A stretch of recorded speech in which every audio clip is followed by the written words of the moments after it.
everyone, and welcome back to the RMTV Women's Podcast. This is episode 129. I will say I'm a bit tired. Hungover. So, no, just tired. So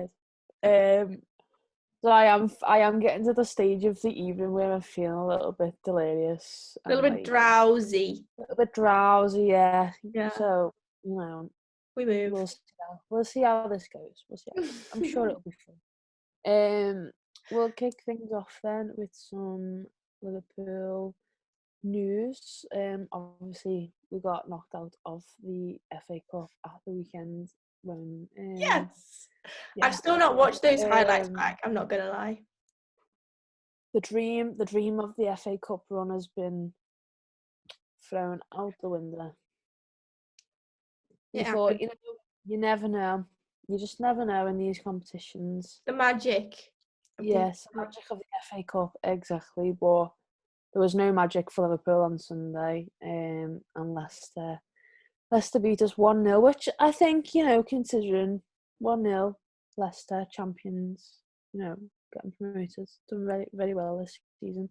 I think from what we knew of the game, we were able to sort of, do ourselves justice throughout, but Leicester were just a little bit too good for us. So yeah, that's not fun, but it's fine. It's fine. We won't cry over it. We move. But one good thing for Liverpool is that Fahey has been named Championship Player of the Month. The month for March. So yeah, I mean, she had a pretty decent March, and she had 3 goals this season altogether. She's been absolutely solid for us at the back all season, I'd say. Been a real leader there at times when it's been needed. And then obviously, her and Bo Cairns being the very unlikely partnership that we didn't know we needed, but now exists. Which dynamic duo. Yeah, we love it. So yeah, only 2 games left of the season, so they might be able to come up with a little bit of magic there. But yeah, it's just nice, isn't it? Like, obviously we had Kerry in January or February, was it? And then obviously now in March, and we've had a few players in, like Team of the Weeks and stuff like that over the last couple of months. So it's just been like a decent time for Liverpool players, really, hasn't it? It's nice to see them getting like a recognition as well for how well they have been playing. Oh, she's frozen. I'm here. Oh, hi. Yeah, definitely. Like, obviously Amber got her Manager of the Month as well. Yeah. Which is I think deserved. There's been a real turn of good form, especially over the last few months since Amber came in. And I think she's done herself, and the team have done themselves justice as well. I mean, I won't lie, I was a little bit disappointed with the result at the weekend, just because I think we haven't really got much else to play for this season, so I guess it was something that still had light at the end of the tunnel in case of actually winning something. Like, don't get me wrong, optimistic wise, I don't think we would have won the FA Cup at all, but I think it would have been nice to progress as far as possible. And it's just frustrating when you see some of the other ties. I mean, I can't remember which team came up against, was it Gillingham or something like that, and then teams with lower down within the pyramid, and then we get against Leicester, who've been a bit of a bogey team for us all season, pipped us to promotion. So yeah, it's a little bit annoying. I think it would have done us all the world of good, and the confidence as well, having progressed just that even a little bit further, given us a few more games to look forward to. I mean, the game probably, and I think it is, would have been against United, so that would have been amazing to go and see. I'm not that fussed now anymore because Tobin Heat's out now for the rest of the season. Do you know what I mean? She wouldn't have seen it anyway. Yeah, well, it's all right for you, isn't it? Yeah, it's all right for me, Yeah, but I think when you look at the picture as a whole,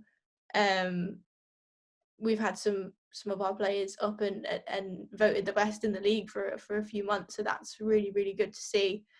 And Nephi itself, like, we've always really, really liked Neve as both a person and a player for the whole time she's been at Liverpool. I think she signed the year that we started this podcast, so she's kind of linked with us in that way. Through together, Neve. Yeah. But I mean, 3 goals from a centre back.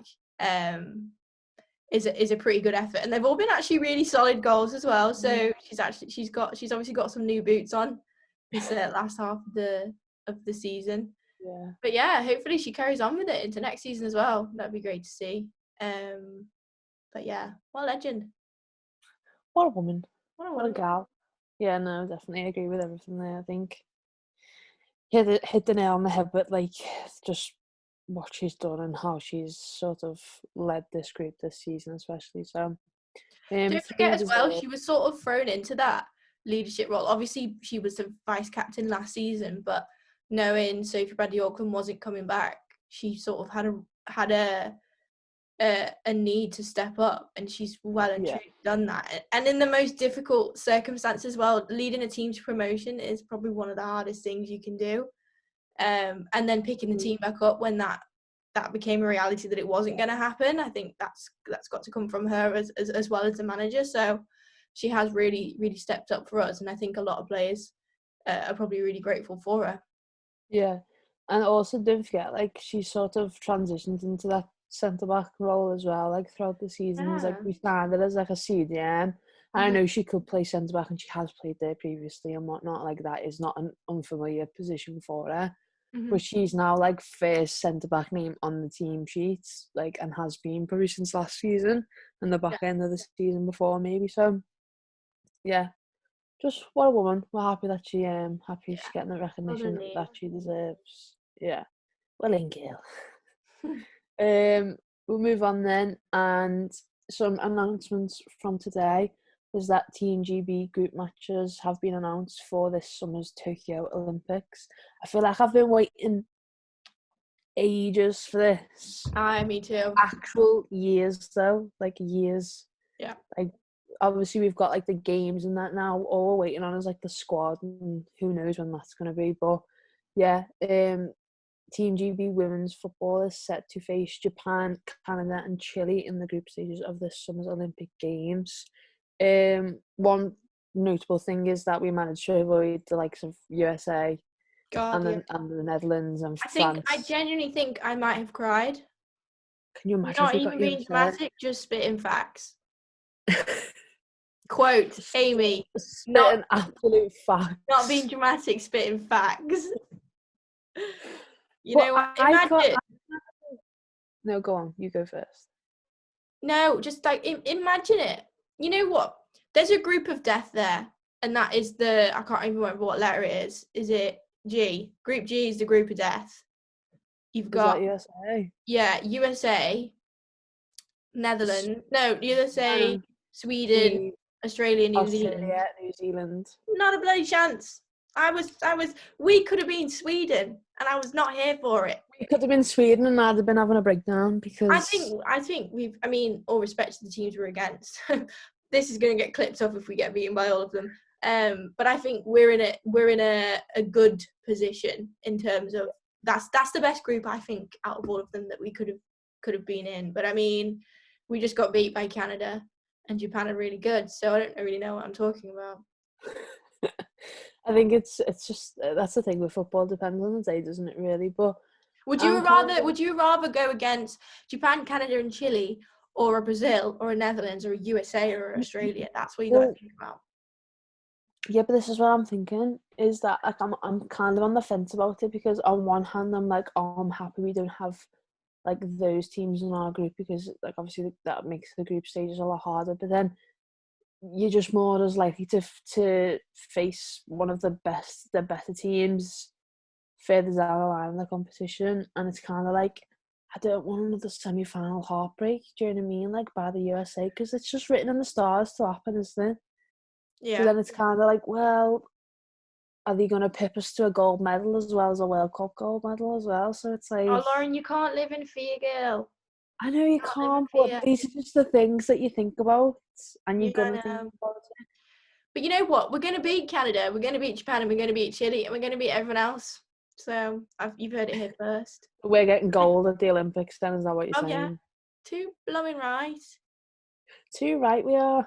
You know, that photo that you posted on Instagram earlier, it made me giggle a little bit, because everyone in that looks so different now. It's crazy. I was like, go on, girl. I'm going to get like Jill Scott as well.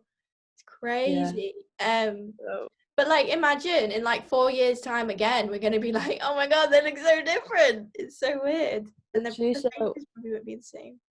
yeah. Oh my god, like even like Kim Little looks like a completely different I person. know, crazy. Like Steph Houghton looks dead young.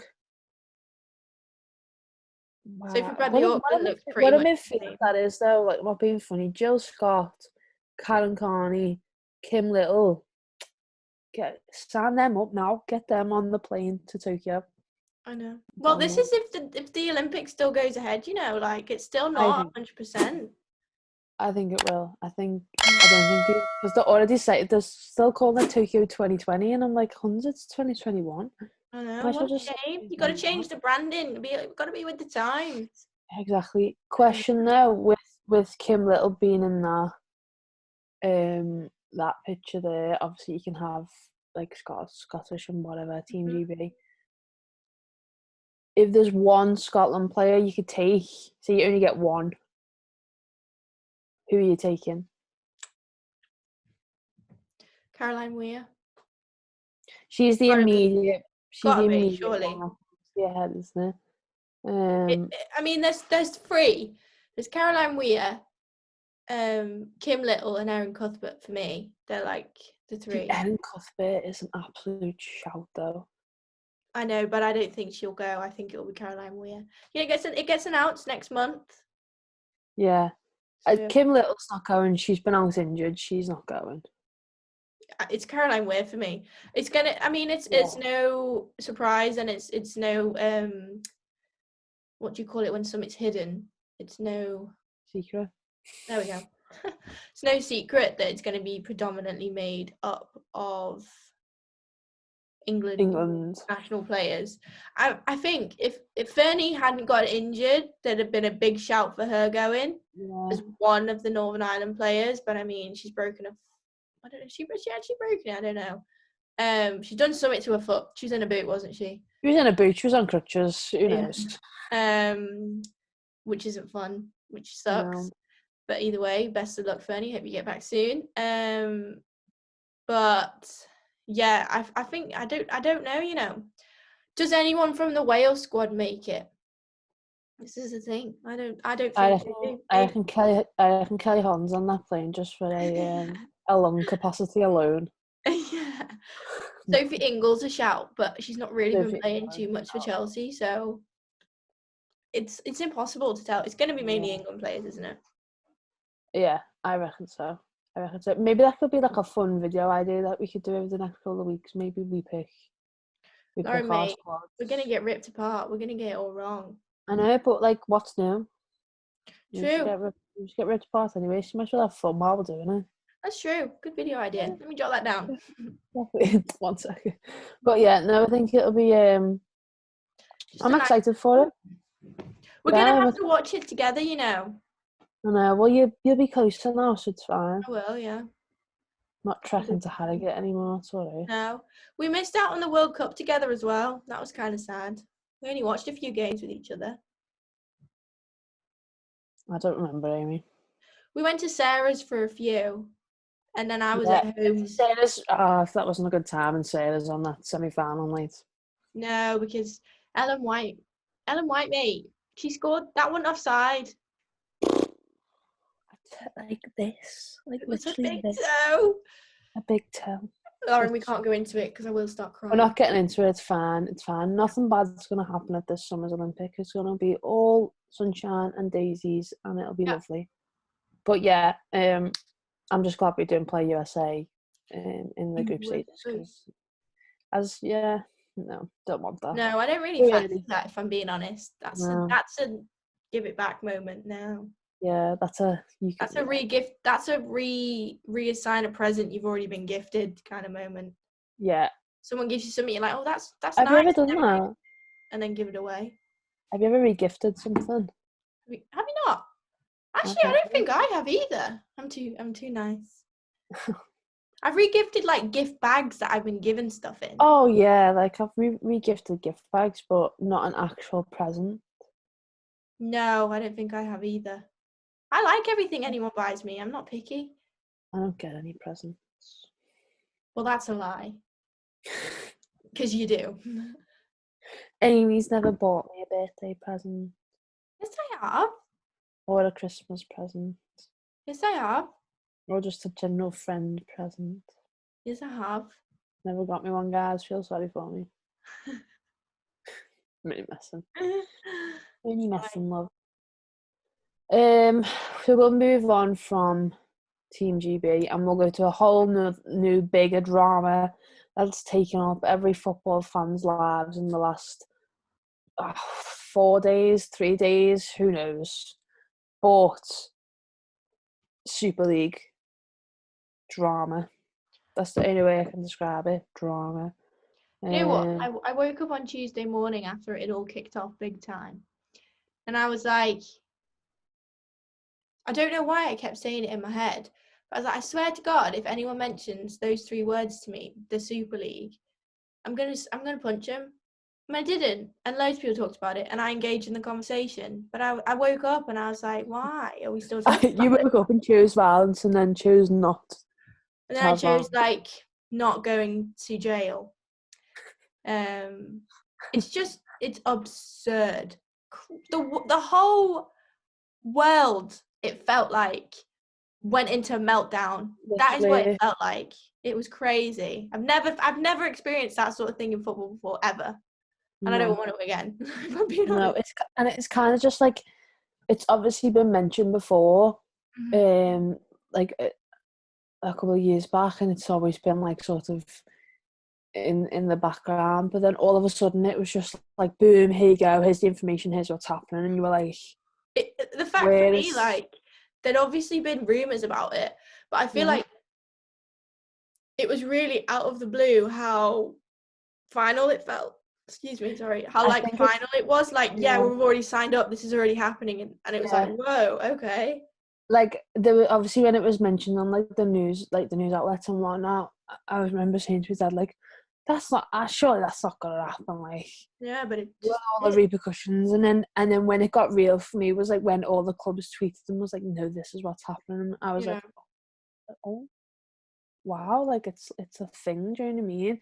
And obviously, like Liverpool had to play Leeds Monday night, and it was just horrible.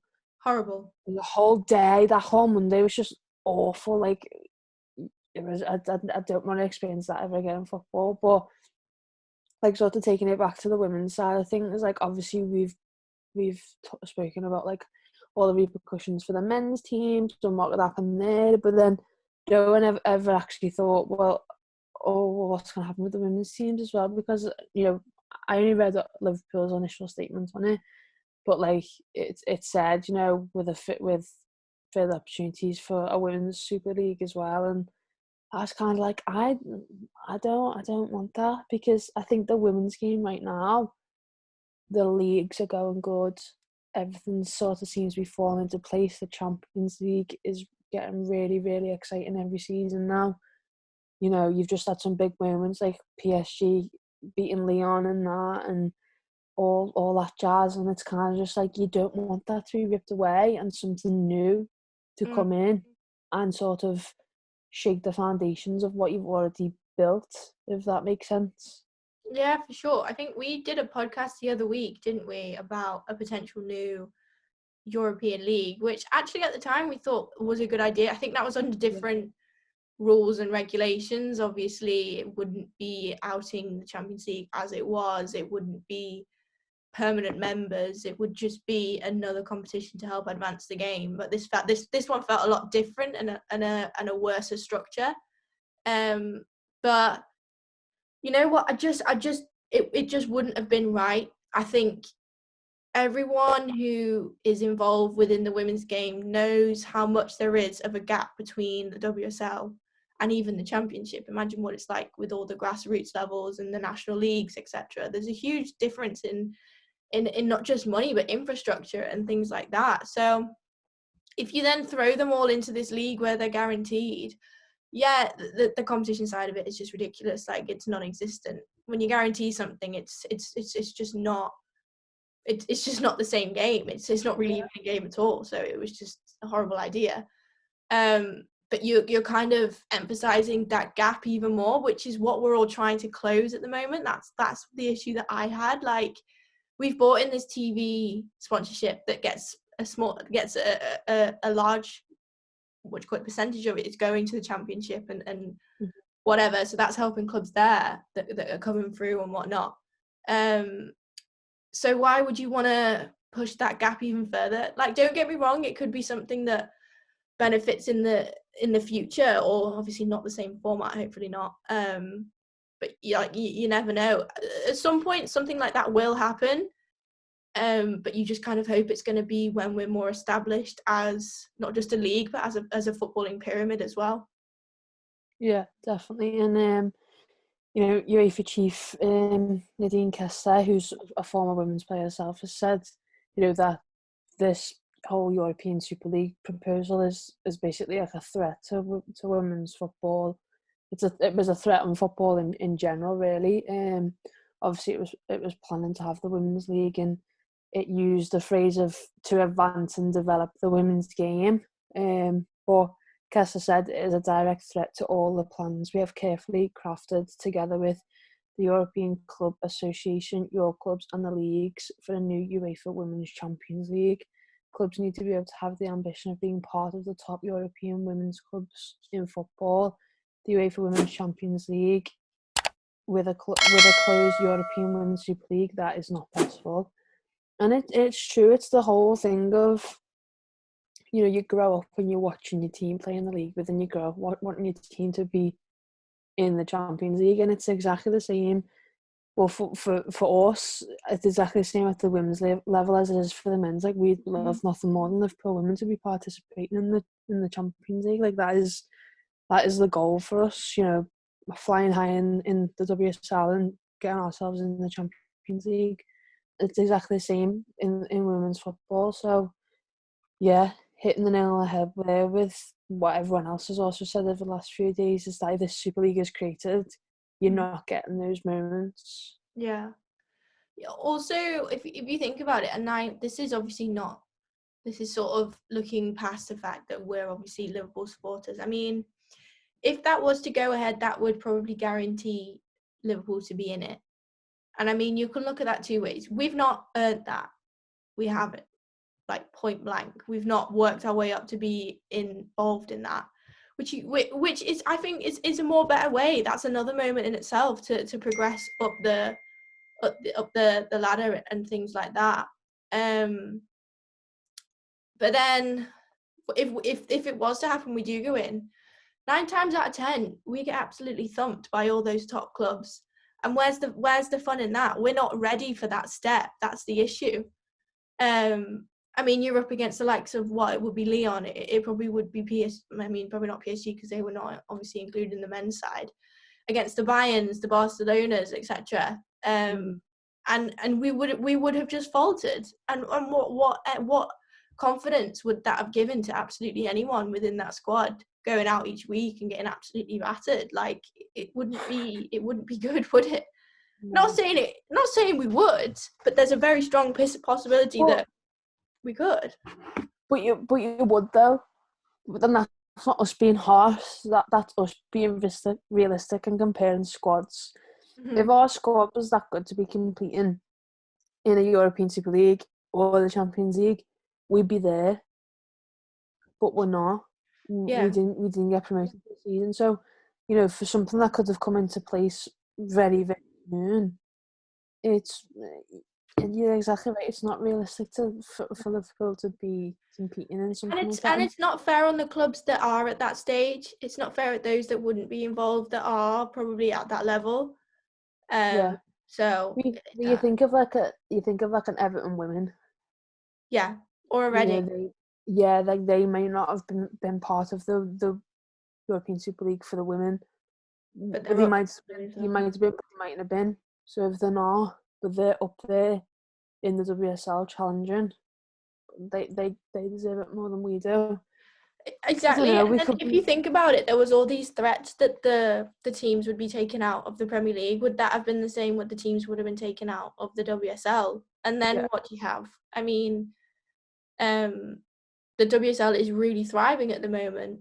and then you take away some of the best teams that are providing arguably the most entertainment each season. So it just wouldn't make sense, and I'm so glad that it's just not happening. Yeah, and we're obviously thinking along the same lines of what was going to happen with the men's teams. Obviously, it could have been, there wasn't really a full explanation on what would the women's Super League be like. So we could be wrong on some things that were said, but if we're comparing it to the model that was going to be for the men's team, then yeah, I think everything we've said there pretty much nails how a lot of people would think. But yeah, I'm just glad it's over, to be honest. But yeah, I mean, it's still going to be a huge talking point, and it's going to be, time will tell what will happen to owners and whatnot. Obviously, it's going to take a long time You know what? Towards the end. It's been nice, because it's been nice in a really twisted way, because that's been dominating headlines and COVID hasn't. Do you know what I mean? So it's kind of given me that break from COVID news that I needed, but in a horrible way. It's very twisted. I know what you mean, and then also in a more twisted way. I'm kind of glad it's happened in terms of that you can see just how powerful and dominant football fans can be. Yeah, it's crazy. And that, whatever we do actually say is listened to. And we do matter. Because within the space of 24 hours, a competition that was going to be the next big thing, supposedly, is now no longer, simply because we all said, no, that's not happening. That's not what we want for our football team. So it just proves never underestimate the power of the people. Exactly. And I think that's a nice little note to end on there. True, that's a start. What? I feel like we've been talking for ages, but then also I feel like we haven't. So it's just gone. That's a weird one, isn't it? Yeah. Who knows how long this is? Got no idea. I'm gonna go make a guess. I'm gonna say 22 minutes. No, 24 minutes. 24. I'm gonna say 28 minutes and 37 seconds. Wow, you've gone specific. I'm not gonna go specific because I can then round. No, 28. Right, if we're going round, I'll say 28 minutes. Oh, just a back on the work. What happens? Who wins? Have to buy each other. Have to buy the other person a drink when we next see each other. All right then. I don't know why I'm saying that. I've probably lost. So whoever's closest. I hope you have. Oh, thanks. Double vodka limo, please, hon. A water, please. Tap water. Yeah. I might even go for a Coca-Cola. Oh, push the boat out, love. Yeah. But yeah, thank you very much for watching this week's podcast. Episode 130 next week, Amy. What a milestone. But yeah, thank you very much for watching. Remember to like the video, comment, subscribe to the channel. We'll see you next time for the brand new video. Bye. Yeah.